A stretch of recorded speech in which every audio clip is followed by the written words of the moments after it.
Memutuskan konteksnya gimana? Saya mau ada satu presentasi yang kita bicarakan itu Saya nggak boleh presentasi. Saya mau lihat konteksnya nggak bisa masuk gimana? yang nggak bisa masuk itu kapannya soalnya jadi harus dia yang kasih lihat screen-nya. Tapi kita udah siapin screenshot-nya. Pandunya nggak begitu. Kalau yang lain bisa masukin. Kalau punya pakai, ada isinya khawatir. Jadi saya juga nggak tahu kalau pertama. Ini pertama kalinya Menteri Keuangan bicara setajam ini. Purbaya tidak cuma kesal, dia muak. Bayangkan ini, uang negara ratusan triliun tidak masuk APBN. Bukan hilang, bukan dicuri, tapi diputar di luar, lalu negara malah minjam ke uangnya sendiri. Dan ketika Purbaya turun langsung untuk cek fakta, keluhan rontok, masalah kecil, pimpinan justru menghilang. Pertanyaannya sekarang, ada apa sebenarnya dengan Danantara? Kenapa Menteri Keuangan sampai bicara sekeras ini? Ini bukan gosip elit. Ini soal uang negara dan bom waktu keuangan yang bisa meledak 5-10 tahun ke depan. Purbaya nggak marah. Tanpa alasan. Danantara disinyalir jadi bom waktu keuangan negara. Mari kita luruskan satu hal sejak awal. Purbaya itu bukan tipe pejabat yang gampang meledak-ledak. Dia bukan pejabat TikTok yang cari panggung. Bukan juga menteri yang tiap ada isu langsung bikin jump scare ke publik. Kalau Purbaya sampai naik nada, nyindir keras, bahkan kelihatan muak, itu biasanya bukan karena emosi pribadi. Itu tanda bahaya. Lampu merah. Alarm keras di ruang mesin keuangan negara. Makanya pertanyaan besarnya bukan, kenapa Purbaya marah, tapi apa yang sebenarnya dilihat Purbaya sampai segitunya? Karena jujur saja, di level Menteri Keuangan, marah itu mahal. Setiap kata bisa bikin pasar goyang. Setiap nada tinggi bisa dibaca investor sebagai sinyal krisis. Kalau tetap dikeluarkan, artinya risikonya sudah dihitung, dan dianggap lebih kecil daripada bahaya yang sedang dihadapi. Dan di titik inilah nama Danantara muncul. Danantara. Di atas kertas mulia, di lapangan bikin merinding. Secara konsep, Danantara itu terdengar keren. Holding induk BUMN. Mengelola raksasa-raksasa negara. Pertamina, Bank Himbara, Garuda, dan kawan-kawan. Bahasanya indah, optimalisasi aset negara, efisiensi, investasi jangka panjang. Tapi Purbaya bukan mahasiswa baru yang gampang terpesona slide PowerPoint. Dia orang fiskal. Yang dilihat bukan jargon, tapi arus uang. Dan ketika arus uang itu dilihat lebih dekat, muncul pertanyaan yang bikin dahi berkerut. Loh, kok uang negara malah nggak masuk ke kas negara? Ratusan triliun parkir di luar APBN, ini bukan masalah kecil. Ini titik krusial yang bikin Purbaya mulai panas. Sebelum Danantara ada, dividen BUMN langsung masuk APBN. Uang nyata, bisa dipakai nutup defisit. Bisa dipakai bayar subsidi. Bisa dipakai jaga stabilitas. Sekarang, sekitar 80-90 triliun rupiah per tahun nggak masuk APBN. Bukan hilang. Bukan dicuri, setidaknya belum. Tapi diparkir di Danantara. Masalahnya, APBN lagi defisit. Negara lagi butuh napas. Menteri Keuangan lagi jungkir balik jaga rasio utang, jaga kepercayaan pasar, jaga fiskal tetap waras. Sementara uang negara duduk manis di luar pagar fiskal. Buat Purbaya, ini bukan cuma janggal. Ini berbahaya. Karena APBN itu bukan sekadar buku kas. APBN adalah alat kendali negara. Begitu uang besar keluar dari sana, kendali ikut melemah. Dan kalau kendali melemah, yang pegang setir siapa? Makanya jangan kaget kalau Purbaya turun langsung. Disinilah banyak orang salah paham. Ada yang bilang, ngapain sih Menko ngurusin hal teknis? Ngapain sampai turun ke Danantara? Justru itu tanda masalahnya bukan receh. Kalau hanya urusan laporan biasa, cukup staf. Kalau hanya beda tafsir, cukup surat resmi. Tapi ketika yang dipertaruhkan adalah uang negara ratusan triliun, Purbaya nggak bisa cuma duduk di kantor sambil tanda tangan memo. Dia harus lihat sendiri, dengar sendiri, tes sendiri. Dan momen kasus Cortex jadi contoh paling telanjang. Kasus Cortex, keluhan dibesar-besarkan, fakta mengecil. Danantara mengeluh keras soal sistem pajak digital. Katanya ribet, katanya bermasalah. Katanya bikin operasional terganggu. Purbaya nggak debat di meja. Dia datang, bawa tim IT, bawa Ditjen Pajak, langsung cek di lapangan. Logikanya simple. Kalau memang sistemnya rusak, ayo kita lihat. Kalau bisa dibenerin, kita benerin sekarang. Tapi yang terjadi justru bikin geleng-geleng. Direktur utama Danantara nggak ada di tempat. Lagi di luar negeri. Padahal menurut laporan internal, justru yang paling kesulitan input data adalah sang dirut sendiri. Pengguna lain, aman-aman saja. Ironis? Banget. Keluhan segede gaban, tapi orang nomor 1 kabur dari medan uji. Dan setelah dicek langsung, masalahnya kecil. Minor. Berhasil dibereskan di tempat. Artinya apa? Narasi besar sama dengan, nggak sebanding dengan fakta. Di titik ini, wajar kalau Purbaya kesal. Karena yang dipermainkan bukan egonya, tapi kebijakan negara. Purbaya bukan marah, tapi mulai curiga. Dan disinilah pergeseran penting terjadi. Ini bukan lagi soal sistem pajak. Ini soal pola. Masalah kecil dibesarkan. Narasi teknis dipakai sebagai tameng. Pimpinan utama menghilang saat diuji. Buat Purbaya, ini bukan kebetulan, ini indikasi manajemen yang tidak siap memegang dana sebesar itu. Dan ingat, kalau urusan teknis saja berantakan, bagaimana dengan keputusan strategis ratusan triliun? Pertanyaan itu mulai menggantung. Dan jawabannya makin bikin gelisah. Alarm. Pertama sudah berbunyi. Di tahap ini Purbaya belum teriak soal korupsi. Belum nuduh macam-macam. Tapi sebagai orang fiskal dia tahu satu hal. Kalau sistemnya begini, ini bukan cuma soal hari ini. Ini bom waktu. Bom yang nggak meledak sekarang. Tapi 5-10 tahun ke depan. Saat semua orang sudah ganti jabatan dan rakyat yang harus nanggung akibatnya. Dan inilah kenapa nada Purbaya mulai berubah. Lebih tajam, lebih sinis, lebih keras. Karena yang dia lihat bukan sekadar kesalahan teknis, tapi penyimpangan arah. Dan itu baru permukaan. Nepotisme di Danantara, ini yang bikin Purbaya muak dan gerah. Mari kita bicara jujur, tanpa basa-basi. Kemarahan Purbaya tidak lahir di ruang hampa.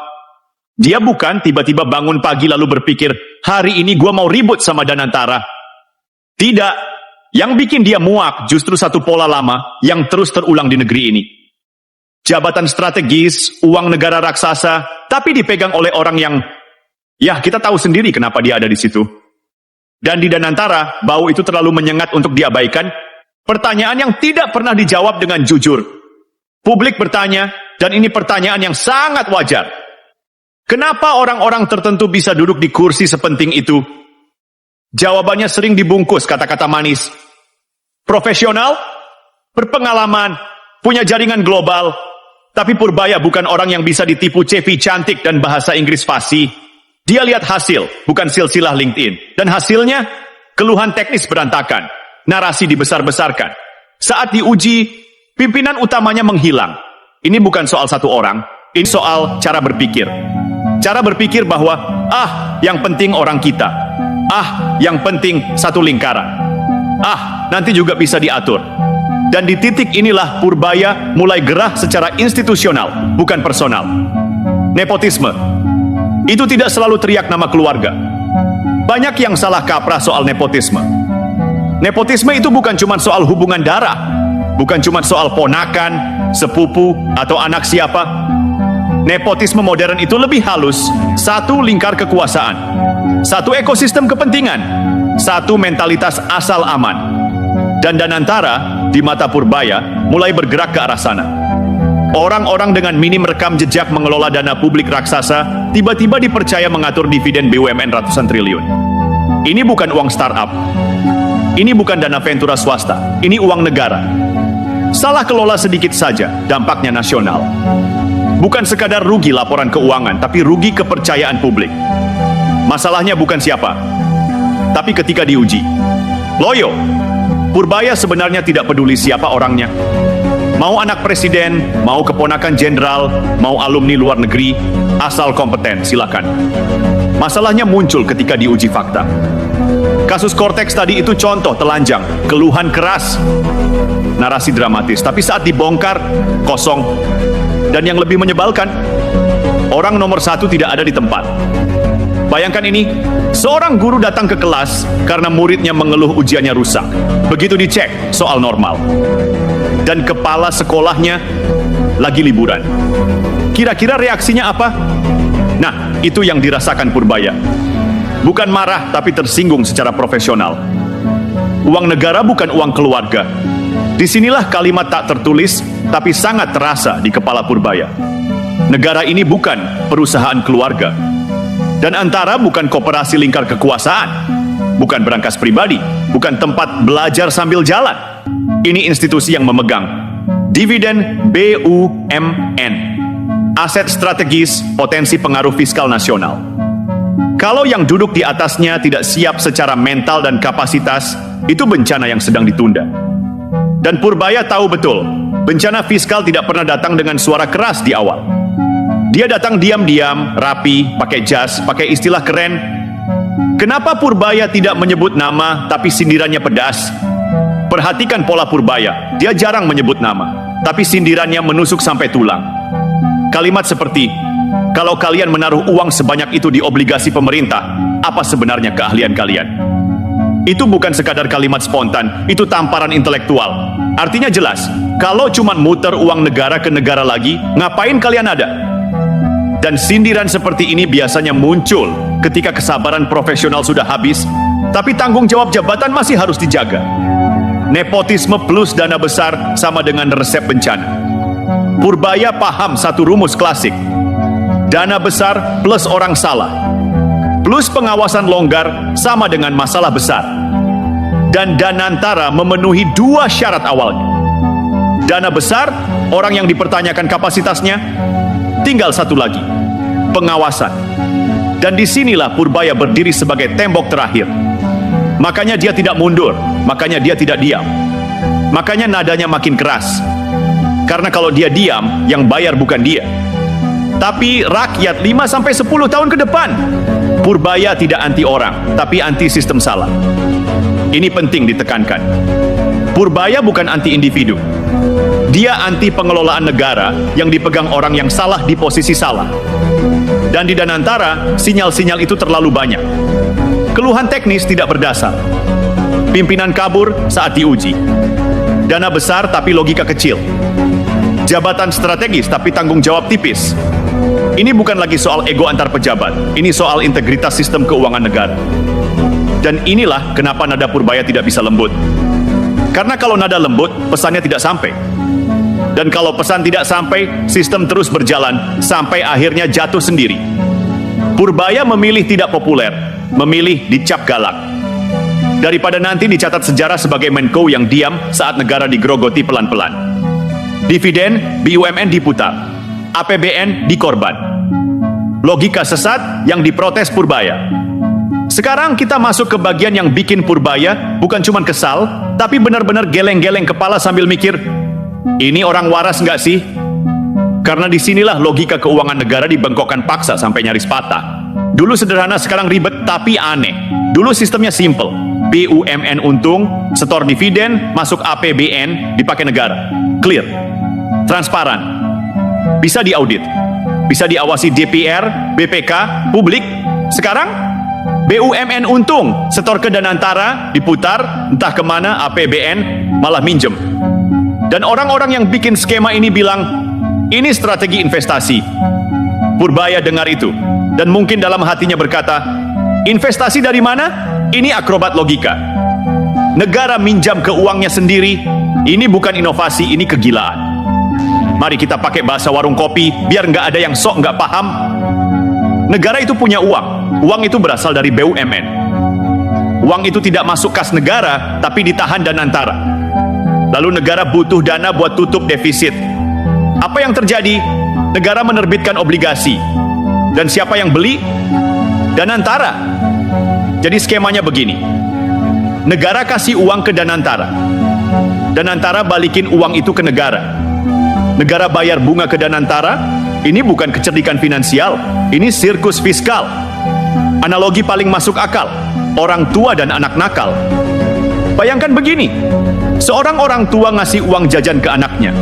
Uangnya banyak, harusnya dipakai buat sekolah. Tapi anaknya bilang, "Pak, aku simpan dulu ya, biar aku kelola." Besoknya si orang tua butuh uang buat bayar listrik. Anaknya bilang, "Boleh pinjam, Pak, tapi ada bunganya." Waras nggak? Nah, itulah yang sedang terjadi di level negara. Dan Purbaya tidak bisa pura-pura buta.